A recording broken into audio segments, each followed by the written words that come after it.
Oh no, we got a 6 blow and she's leaking. Let's fix it. Yeah, she's leaking. Over there too, over there. Yeah, she's leaking. Motor bay looks pretty clean though, but you have to trust me, she's leaking. So, oh, that's no good. But I already been here. I wasn't gonna make a video about it because it was just a radiator change. Actually, there's a short about me putting some epoxy right here. And let's go to the other one. So,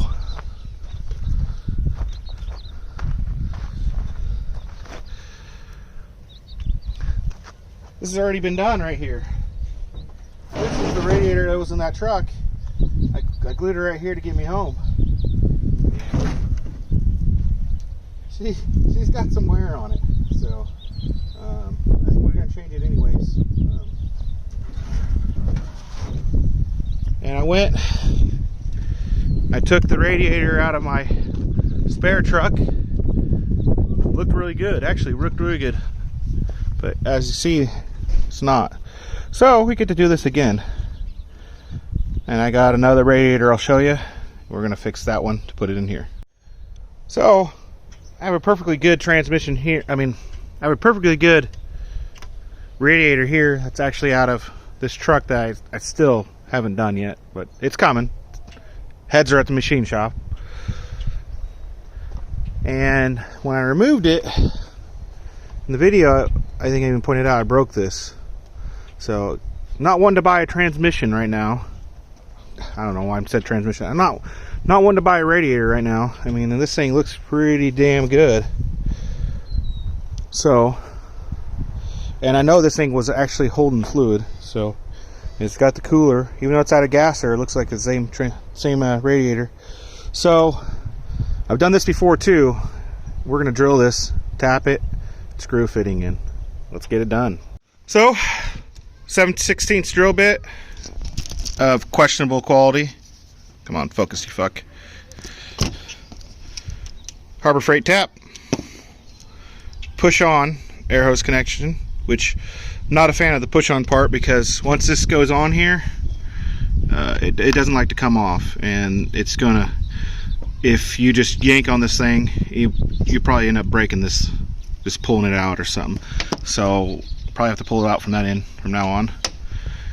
If I got maybe a fuel one or something, you know, it'd work better, but you got to piss with the cock you got, and I have this one. Actually, I have like 4 of these. So, and this was the cleanest one. It's only been used a couple times apparently. So, and around 5 clean jugs. I have plenty because I've got about maybe 15 of these jugs just for stuff like this. And let's see, you need a few more tools. Let's actually go in my mess here. They're probably still out from changing the radiator. I think I got this, I think this is a fuel line remover. I think I got it at O'Reilly's. Need this one for the transmission lines. And a small wrench of some sort to help you get those off. Hammer of some sort. And I think I used both these hammers and an 8mm, and that's all you need for a radiator. So let's get it out of here. Okay, let's take the drill the right way. We got to drill this out really well, because if I go here, that's too high.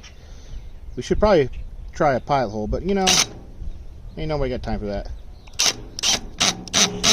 Oh, we're still on hammer here. Let's just go for drill.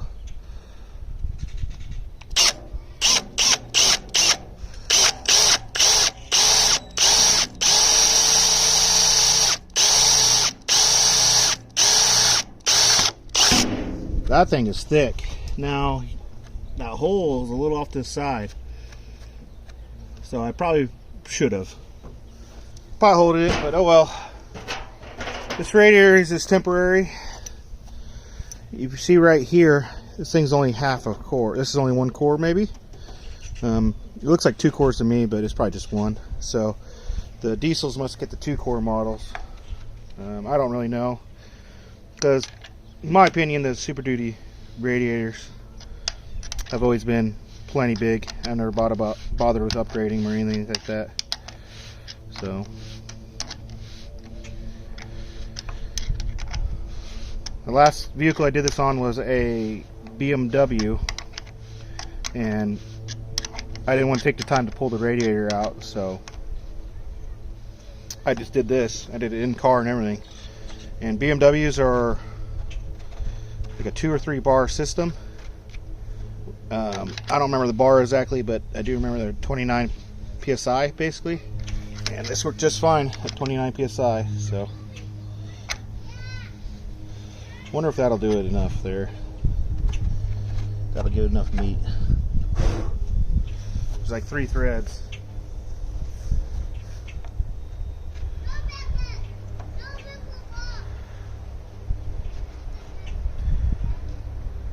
Yeah, I'm going to give it a little bit more. Get this fitting a little deeper inside there. See if I can cross it in there.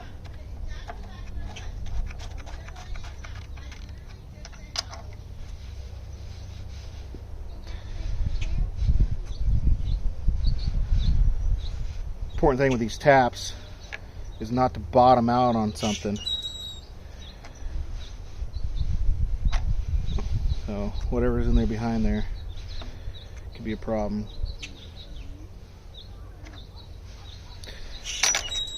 So I'll run this radiator until this truck, the heads get done, and I'll pull it out, buy me some sort of China.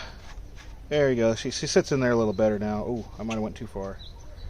Oh well, tape will fix it up. There you go.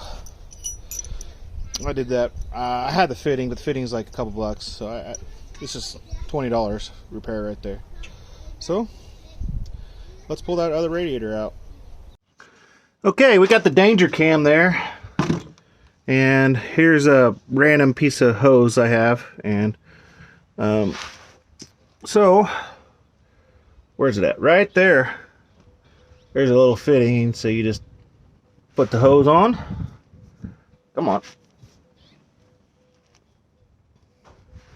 See, got the hose on. Take the shitty container and you put it in there, and then you screw out the petcock and drain her out. And you go until she leaks. You can go back a little bit, and then usually you can figure out how it leaks, and it'll usually run down the hose. And yeah, there we go. That way it actually kind of goes fast.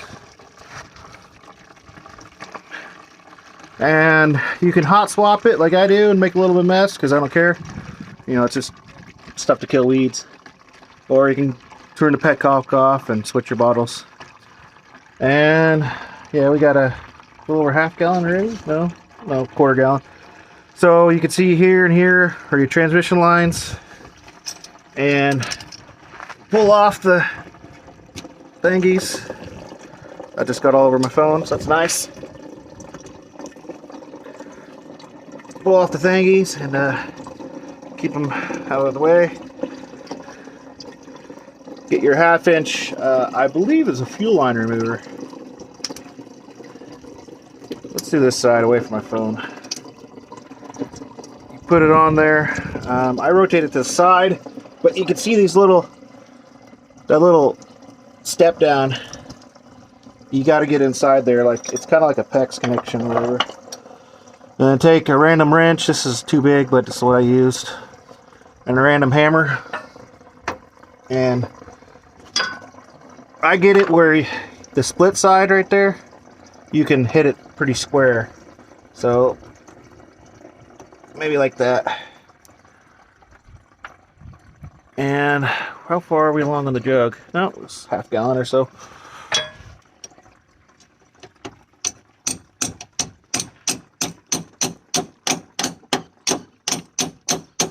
And then come over to the other side and hit it.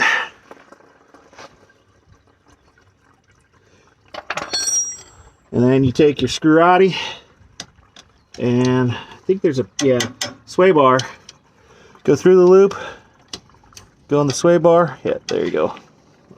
I'm on the wrong. There we go. And you just hit it, and it's about out. So it's going to make a little bit of mess when you get it out. Yep, there you go. So I lost a half a quart. So, which I don't have another half a quart of transmission fluid, so I'll have to go buy it. Mercon SP. But I'll bring you back when I get it all, when I go topside. Otherwise, it's exactly. Well, I forgot I was recording this, but this is super easy. Got these little things, you just yank them off. There's a bolt around here somewhere on both sides. A couple hoses, you know, and then now this is a double aught wire, so it is a much bigger wire.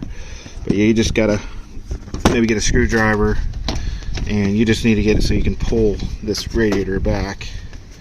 And let me grab a screwdriver.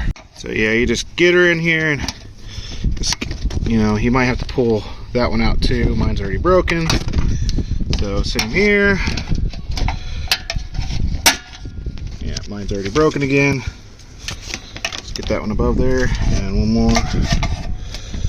So hang on. There you go. So yeah, you just kind of set that wire up there. Do that action. Use the factory step, and then this Powerstroke Diesel thing.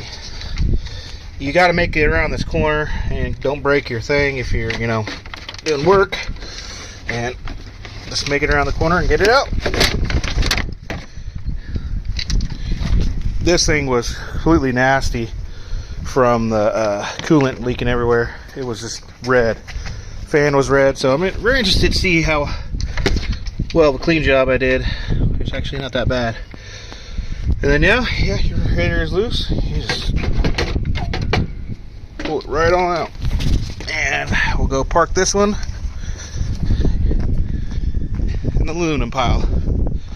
There's a small chance I'll send this one off to get aluminum cap welded, but I doubt it. I mean, cheap China is 200 bucks, so we'll cross that bridge when we come, though. So I'm gonna grab the other radiator. I'm gonna pull my fitting out, stab it in, and then I'll bring you back. So on the shroud, there's these little tabbies, and they kind of cannot be fun to get stabbed in. This is towards the engine, you know, towards the cab, and I'll show you on the radiator. So here's this the bottom? No, that's the top. Here's the bottom. There's those tabbies, and you have these little bumpers. There's some holes and bumpers, so you just make sure that gets aligned up. It's super easy. It basically goes in itself. And so this tabs like to come under here. So stab your radiator. Don't do the bottom side. Stab your shroud. Go underneath the screwdriver if you have to. You don't always have to. Stab your tab. Well, that's usually it. You know, fell at something. This size is good.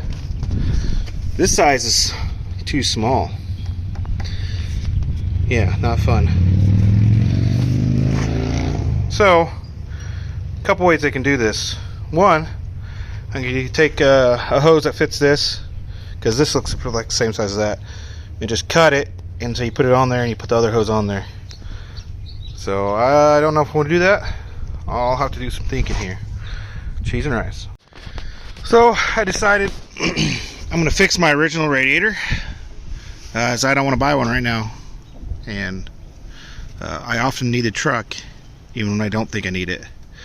So I think this is where a crack is. I filled this thing up with water, and of course, you know, not leaking.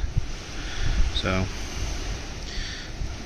I'm gonna go give it some time here. I'm hoping I don't have to pressure it up. You know, I really could not find a leak. I was pretty sure this was cracked right here. So let's see what happens. I might end up just installing this radiator and see if it leaks. Maybe the time cured it. So what I was thinking about doing is doing it correctly by taking my grinder, grinding it down, spraying some brake cleaner on it, getting epoxy and getting maybe sand or something fine together, you know, a good binder, and putting it on there and letting it sit and cure. So we'll see what this water does, if it has a leak somewhere. So I'll check it back in about 23 minutes. Well, it's been well over 30 minutes and I ain't got nothing, man. So I'm pretty sure that was a leak, but I mean, this thing looks extremely good from this side. On the other side, it's extremely dirty. So I'm gonna wash it up, throw it in, and if it leaks, it leaks. I may try to fix it, I may not. But I think this would be good for a spare, and I'll just pick up a radiator at my convenience, throw it in at my convenience. Currently, I don't plans to heavy haul that truck, so when I start doing that, I definitely will be getting a radiator. And this has got a lip on both sides, so I'm guessing the factory's a 2-core, so I will go with 3-core, even though I really don't think they need it. They really don't, but I mean, they got the room, so well, you do $50 for more radiator capacity. I mean, why not? I mean, I've towed almost 30,000 pounds. That truck, total truck, trailer, load was 28.8. So yeah, she doesn't need a bigger radiator, and that was actually without a clutch fan. So if you want to hear about that story in the comments, I'll bring it back. So let's get this thing thrown in. All right, fun has been had. I didn't video on the way in because it is literally just, like I said, you get those taps in there, you push this down, you kind of have to fight past these things right here with that little cup. And then you literally screw here, these two, and this wire. It is the easiest thing. I love this setup. I don't really know how other people do it, so as a sample size of 1, this is the best way to do it. Sorry, I need to drink some water here. But let's go ahead and start it up.